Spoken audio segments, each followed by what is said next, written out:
ஸ்ரீஹி ஸ்ரீமதே ராமானுஜாய நமக. ஸ்ரீமத் வரவர முனையே நமக. ஸ்ரீ ஸ்ரீனிவாச மகாகுரவே நமக. ஆழ்வார் எம்பெருமானார் ஜீயர் திருவடிகளே சரணம். ஸ்ரீசக்கரம் பக்தி யூடியூப் நேயர்கள் அனைவருக்கும் நமஸ்காரம். அடியேன் நந்தகுமார ஸ்ரீனிவாசதாசன், ஸ்ரீ கிருஷ்ணா வேதக்கல்வி நிலையம், காட்பாடி, வேலூர். மீண்டும் ஒரு பகவத்கீதை தொடர் உபன்யாச காணொளி வாயிலாக பக்தர்களை சந்திப்பதில் அடியேன் மிகுந்த மகிழ்ச்சி அடைகிறேன். நாம் பகவத்கீதையினுடைய ஒவ்வொரு ஸ்லோகத்தையும் தெளிவாக அனுபவித்து வருகிறோம். அந்த வகையில் பகவத்கீதையில் உள்ள 18 அத்தியாயங்களின் 700 ஸ்லோகங்களையும் அனுபவிக்க உள்ளோம். ஏற்கனவே நாம் அர்ஜுன விஷாத யோகம் என்ற தலைப்பு கொண்ட முதலாவது அத்தியாயத்திலிருந்து 18 ஸ்லோகங்கள் வரை தெளிவாக அனுபவித்தோம்.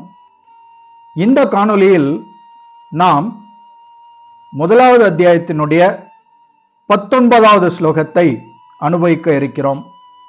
முதலில் ஸ்லோகத்தை காணலாம். சகோஷோதார்த்தராஷ்டிராணாம்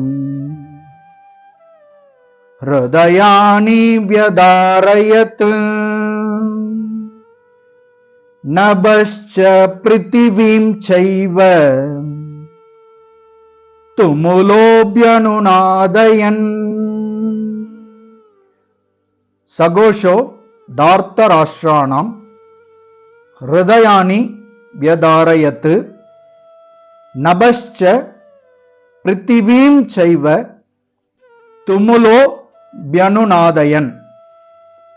இந்த ஸ்லோகத்தினுடைய முக்கிய தாத்பரியம் என்னவென்றால், இந்த ஸ்லோகம் மூலம் நாம் தெரிந்து கொள்ள வேண்டிய ஒரு முக்கிய தகவல் என்னவென்றால், அதாவது எப்படிப்பட்ட இக்கட்டான சூழ்நிலையிலும் முழுமுதற் கடவுளிடம் தஞ்சம் கொண்டிருப்போர், அதாவது அவரே கதி என சரணாகதி அடைந்திருப்போர், யாரிடம்? பகவானிடம் சரணாகதி அடைந்திருப்போர் எதற்காகவும் அஞ்ச வேண்டியதில்லை. ஏனென்றால் தன்னுடைய பக்தர்களை பகவான் ஒருபோதும் கைவிட மாட்டார். அதுதான் இந்த ஸ்லோகம் நமக்கு உணர்த்த வரும் தாத்பரியம். தற்போது ஸ்லோகத்தினுடைய மொழிபெயர்ப்பை காணலாம். பல்வேறு சங்கொலிகளினுடைய முழக்கம் பேரொளியாக எழுந்து பூமியும் வானமும் நடுங்குமாறு எதிரொலித்தது. அந்த சமயத்தில் திருதராஷ்டிரரின் மகன்களுடைய இதயங்கள் சிதறிப் போயின. ஆம், அந்த பாண்டவ படைகளினுடைய அந்த சங்கொலிகள் கேட்ட உடனேயே கௌரவர்களுடைய, அதாவது திருதராஷ்டிரனுடைய மகன்களுடைய அந்த இதயங்கள் சிதறிப் போயின என்றால் பயந்து விட்டனர். அவர்கள் போரில் என்ன நடக்கப் போகிறதோ, நாம் தோற்று விடுவோமோ என்ற அச்சம் அவர்கள் மத்தியில் மேலோங்கிவிட்ட காரணத்தினால் அங்கே பயம் சூழ்ந்து கொண்டது. யாரை? கௌரவர்களை. தற்போது இந்த ஸ்லோகத்தினுடைய பொருளுரையை காணலாம். பீஷ்மரும் துரியோதனனின் தரப்பில் இருந்த பிறரும் தத்தமது சங்குகளை ஒலித்த போது பாண்டவர்களுடைய தரப்பில் அச்சம் எதுவும் ஏற்படவில்லை. அதனால் அங்கே இதய சிதறலோ பயமோ என்ற வார்த்தை இல்லவே இல்லை. அதுபோன்று எதுவும் குறிப்பிடப்படவும் இல்லை. ஆனால் பாண்டவ படையினரது சங்கொலியால் திருதராஷ்டிர புதல்வர்களின் இதயங்கள் சிதறின என்று இந்த ஸ்லோகத்தில் பிரத்யேகமாக வர்ணிக்கப்பட்டுள்ளது. அதாவது கௌரவர்களுடைய சங்கொலியினால் பாண்டவர்கள் எதுவும் அச்சம் கொள்ளவில்லை.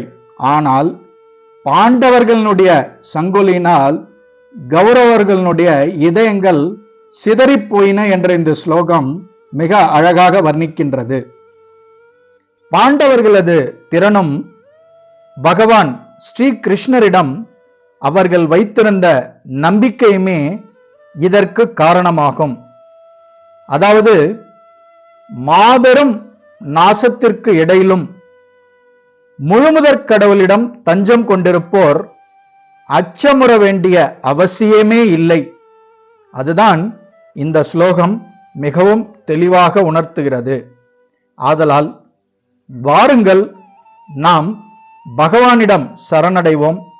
அவரது திருக்கமல பாதங்களில் சரணடைந்த பிறகு நாம் வாழ்க்கையினுடைய எப்பேற்பட்ட இக்கட்டான சூழ்நிலையிலும் எதற்காகவும் வருந்த வேண்டிய அவசியமில்லை. நாம் பகவானின் பாதுகாப்பில் உள்ளதால், அவரிடம் தஞ்சம் புகுந்துவிட்ட காரணத்தினால் பகவான் அனைத்தையும் பார்த்து கொள்வார். இதில் ஸ்ரத்தையான நம்பிக்கையுடன் நாம் செயல்பட வேண்டும். அதுதான் முக்கியம். இத்துடன் இந்த அர்ஜுன விஷாத யோகம் என்று தலைப்பிடப்பட்டிருக்கும் முதலாவது அத்தியாயத்தினுடைய 19வது ஸ்லோகம் நிறைவு பெறுகிறது. பகவத்கீதையினுடைய அடுத்த ஸ்லோகத்தில் நாம் சந்திப்போம். மிக்க நன்றி. ஜெய் கௌரங்கா. சர்வம் கிருஷ்ணார்ப்பணம். ஜெய் ஸ்ரீராம்.